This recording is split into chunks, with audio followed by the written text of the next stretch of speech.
સુરતના રાંદેર અને અડાજણ વિસ્તારમાં આગામી 4 અને 5 તારીખે પાણી કાપ મુકાયો છે. સુરતના રાંદેર અને અડાજણ વિસ્તારમાં આગામી 4 અને 5 તારીખે પાણી કાપ મુકાયો છે. મુખ્યત્વે રાંદેર અને અઠવા ઝોનના વિસ્તારોમાં પાણીનો પુરવઠો ખોરવાશે, કારણ કે ઉગત રાંદેર વોટર ટ્રીટમેન્ટ પ્લાન્ટમાં મેન્ટેનન્સના કામને લીધે આ નિર્ણય લેવાયો છે.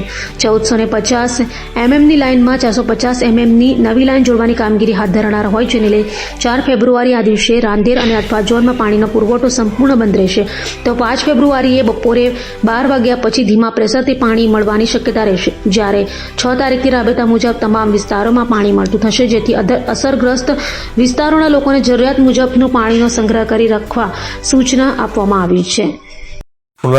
સુરત મહાનગરપાલિકા કોર્પોરેટર, પાણી સમિતિ ઉપાધ્યક્ષ.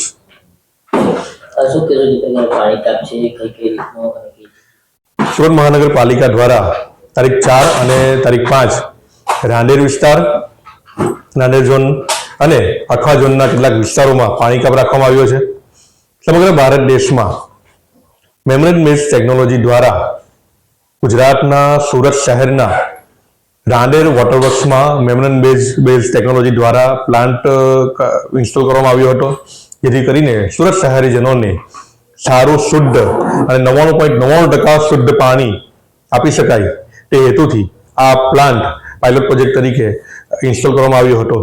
જે પ્લાન્ટ રાબેતા મુજબ શરૂ કરવા માટે હયાત 1429 mmની નળિકામાં 50 mld ઓગમેન્ટેશન અને સિવાય 110 mld નું મેમરેજ બેઝ ટેકનોલોજીનો પ્લાન્ટની 450 mmની નળિકાને જોઈન્ટ કરવા માટે, જોડાણ કરવા માટે આ 2 દિવસ માટે પ્લાન્ટમાં શટડાઉન રાખવામાં આવ્યું છે, જેથી કરીને આ નળિકાનું જોડાણ થાય અને 6 તારીખથી રાબેતા મુજબ સુરત શહેરીજનોને ફરીથી પાણી રાબેતા મુજબ આપી શકાશે. આ પાણી કાપથી કેટલા લોકોને અસર થશે?